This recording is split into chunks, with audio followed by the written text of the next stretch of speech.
Tyre Nichols was brutalized by Memphis police and had extensive bleeding, say family attorneys. I'm Tyrone Bowman. This is Tyrone Bowman Tonight.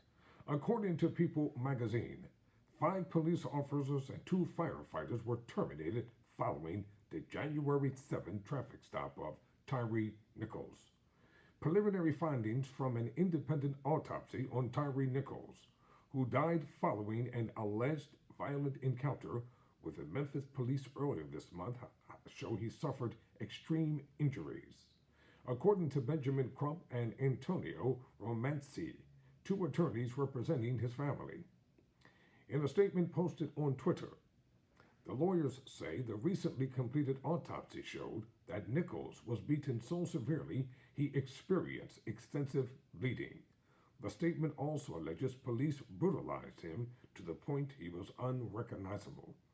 One of the 5 Memphis police officers involved in the January 7 incident was previously accused of beating a prison inmate so forcefully the person fell unconscious, a 2016 civil rights complaint reviewed by NBC News alleges. And I want to insert right here all of the police officers involved in the brutal beating of Tyre Nichols. Every one of them were black officers, and every one of them were fired unceremoniously. Demetrius Haley, a corrections officer at the time, was alleged to have participated in the prison beating, along with 2 other officers, while Cordelius Sledge was an inmate in Shelby County. The suit was later dismissed. After the January 7 incident with Tyre Nichols, 2 Memphis firefighters involved in his initial patient care were relieved of duty from their jobs, multiple outlets report. Nicholas was pulled over for alleged reckless driving on January 7. Around 8:30 p.m., in a statement, Memphis police said more than one confrontation occurred after officers approached Nicholas's vehicle and he allegedly fled on foot. Officers eventually arrested him, and Nicholas allegedly began to complain about being short of breath. An ambulance transported him to St. Francis Hospital in critical condition. He died 3 days later, and an image of him in the hospital appears to have shown his face bruised and bloodied. Nichols' family recently viewed the camera footage of his arrest for the first time. Multiple outlets report, and they allege the clip shows officers savagely beating, restraining, and tasing him. At a press conference at Mount Olive Cathedral CME Church in Memphis, Nicholas' stepfather, Rodney Wells, said, "Our son ran because he was scared for his life. I don't care what color, black, white, purple, pink. I don't care what color, black, white, pink, purple, should never go through this." Nicholas' mother, Ravon Wells, said at the press conference, "My son didn't do no drugs, didn't carry no guns. He didn't like confrontation, none of that. That is why this is so hard." At the press conference, Wells described her son as a beautiful soul who had her name tattooed on his arm. The family also said he loved photography, skateboarding, and computers, per CNN. Family attorney Crump said the video of the arrest, which has not yet been publicly released, reminded us of the 1991 LAPD Rodney King video, calling it deplorable and heinous, violent, troublesome on every level. Crump's co-counsel, Romancia, described the video contents as an unadulterated, unabashed, nonstop beating of this young boy for 3 minutes, calling the officer's actions savage and excessive.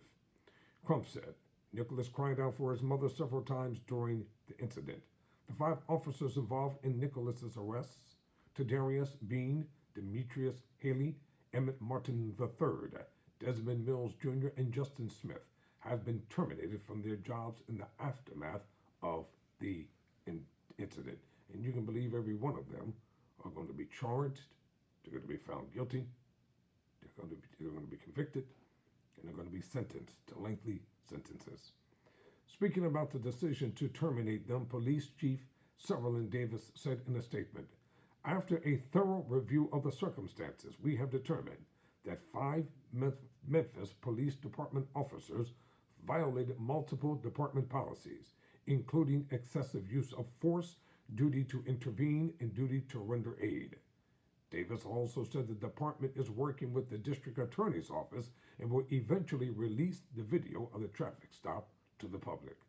We understand and agree that transparency around the events surrounding the death of Mr. Tyre Nichols is critically important, especially the release of the video footage. Mayor Jim Strickland and Chief C.J. Davis said in a January 17th statement, noting that the video will be released after the completion of the internal investigation into the actions of the officers and after the family of Mr. Nichols has had the opportunity to review the video privately. When asked about potential charges against the 5 officers, the Shelby County District Attorney's Office's Director of Communications, Erica Williams, told CNN that charges, if any, could be announced later this week. In the meantime, Nicholas's family is pushing for justice and hopes murder charges will be levied against the involved officers. Where is the humanity? They just beat him like a dog in the street. Well said. All my son was trying to do was get home. He was 2 minutes from the house when they stopped him. He was less than 80 yards away, she continued. I'm Tyrone Bowman. Never surrender. Never quit.